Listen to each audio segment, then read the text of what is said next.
मन की चार तरह की क्रियाएं। मानव मन की चार मूलभूत क्रिया है। इसे एक उदाहरण द्वारा स्पष्ट किया जा सकता है।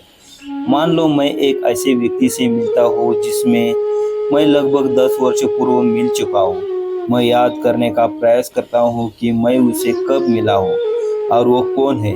ये देखने के लिए मेरे मन के अंदर मानो जांच पड़ताल शुरू हो जाती है कि वहाँ उस व्यक्ति से जुड़ी कोई घटना तो अंकित नहीं है। सहसा मैं उस व्यक्ति को अमुक के रूप में पहचान लेता हूँ और कहता हूँ, यह वही व्यक्ति है जिससे मैं अमुक स्थान पर मिला था, आदि आदि। अब मुझे उस व्यक्ति के बारे में पक्का ज्ञान हो चुका है। उपरोक्त उदाहरण का विश्लेषण करके हम मन की चार क्रिया का विभाजन कर सकते हैं। 1. स्मृति। स्मृतियों का संचय तथा हमारे पूर्व अनुभूतियों के संस्कार हमारे मन के समक्ष विभिन्न संभावनाएं प्रस्तुत करते हैं।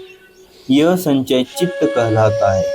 इसे में हमारे भले बुरे सभी प्रकार के विचारों तथा क्रियाओं का संचय होता है। इन संस्कारों को कुल योग की चरित्र का निर्धारण करता है। यह चित्त ही अवचेतन मन भी कहलाता है। 2. सोचने की क्रिया तथा कल्पना शक्ति। कुछ निश्चित न कर पाकर मन अपने सामने उपस्थित अनेक विकल्पों का परीक्षण करता है। यह कई चीजों पर विचार करता है। मन की यह क्रिया मनस कहलाती है। कल्पना तथा धारणाओं का निर्माण भी मनस की ही क्रिया है। निश्चय करना तथा निर्णय लेना। बुद्धि ही वह शक्ति है जो निर्णय लेने में उत्तरदायी है। इसमें सभी चीजों के भले तथा बुरे पक्षों पर विचार करके वांछनीय क्या है यह जानने की क्षमता होती है। यह मनुष्य में निहित विवेक की शक्ति भी है, जो उसे भला क्या है तथा बुरा क्या है, करणीय क्या है तथा अकरणीय क्या है और नैतिक रूप से उचित क्या है तथा अनुचित क्या है, इसका विचार करने की क्षमता प्रदान करती है। यह इच्छा शक्ति का भी स्थान है, जो व्यक्तित्व विकास के लिए परम आवश्यक है। अंत मन का यह पक्ष हमारे लिए सर्वाधिक महत्व का है। 4. अहं का बोध। सभी शारीरिक तथा मानसिक क्रियाओं को स्वयं में आरोपित करके मैं खाता हूँ, मैं देखता हूँ, मैं बोलता हूँ, मैं सुनता हूँ, मैं सोचता हूँ, मैं दीर्घास्त होता हूँ आदि। इसी को अहंकार या मैं बोध कहते हैं। जब तक यह मैं स्वयं को असहमित देह मन से जोड़ लेता है, तब तक मानव जीवन इस संसार की घटनाओं तथा परिस्थितियों से परिचालित होता है।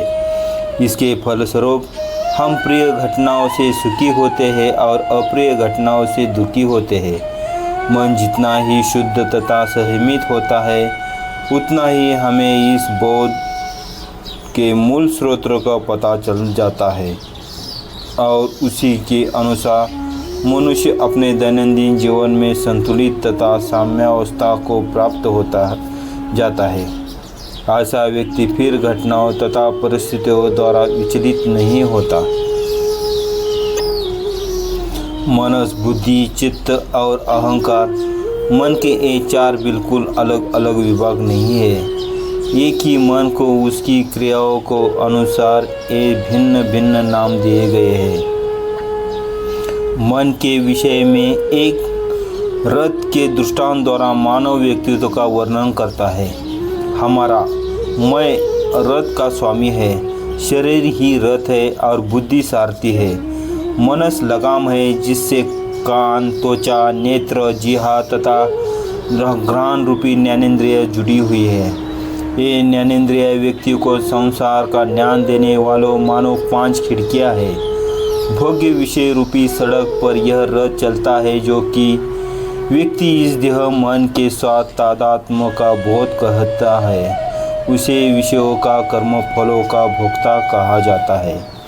यदि घोड़े भली भांति प्रशिक्षित नहीं है, यदि सारथी सोया हुआ है, तो रथ अपने लक्ष्य तक नहीं पहुंच सकता, बल्कि यह घटनाग्रस्त होकर अपने मालिक की मृत्यु का कारण भी बन सकता है।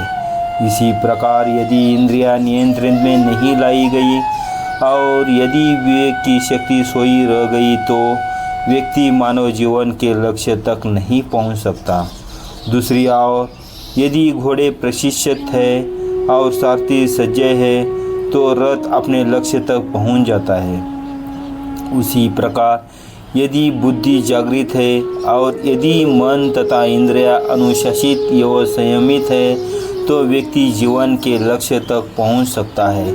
वह लक्ष्य क्या है, हम शीघ्र ही उस विषय पर आएंगे।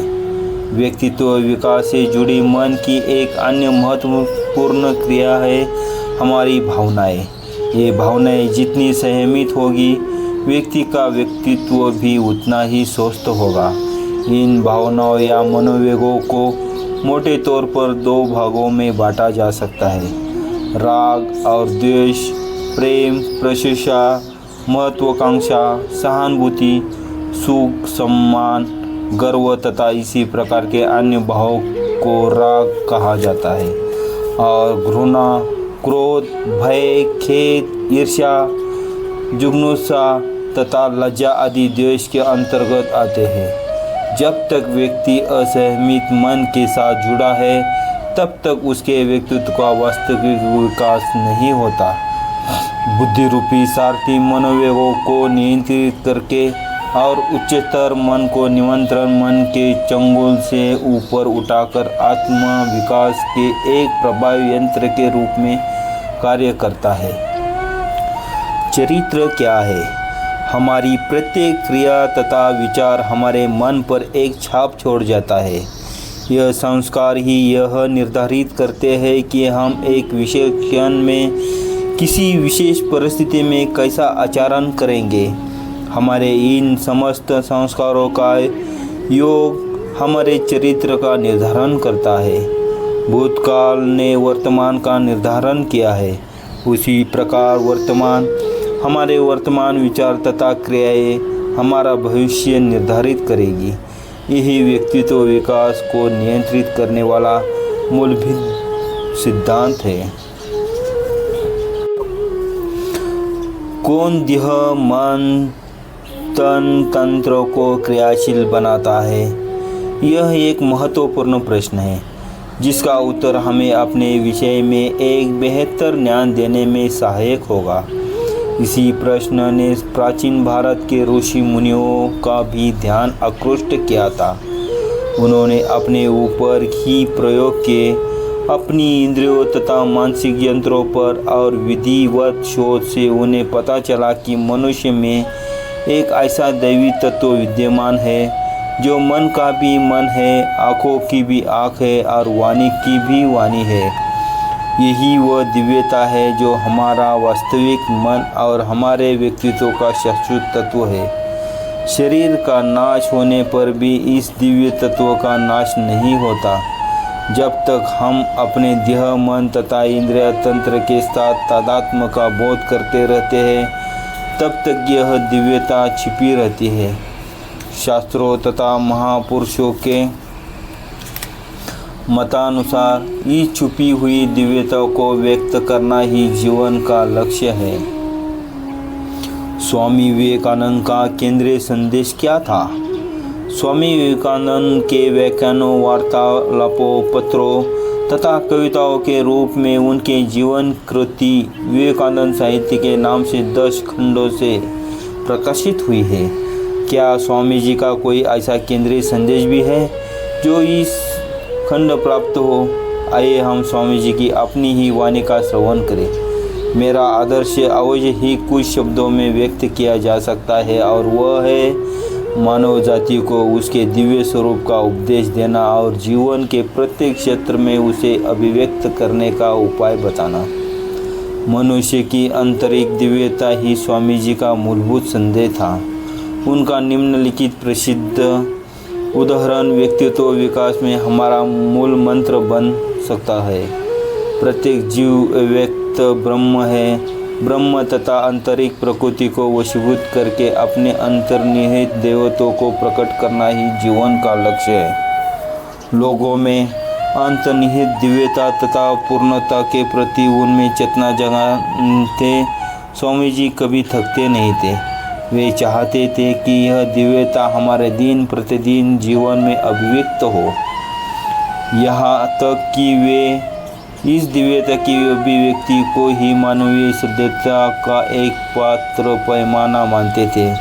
संभव है कोई राष्ट्र समुद्र की लहरों को जीत ले, भौतिक तत्वों पर नियंत्रित कर ले, जीवन की उपयोगिताओं सुविधाओं का पराकाष्ठा तक विकसित कर ले, परंतु इसके बावजूद हो सकता है कि उसे कभी यह बोध ही न हो सके कि जो व्यक्ति अपने स्वार्थ को जितना सीख लेता है उसी में सर्वोच्च सभ्यता होती है।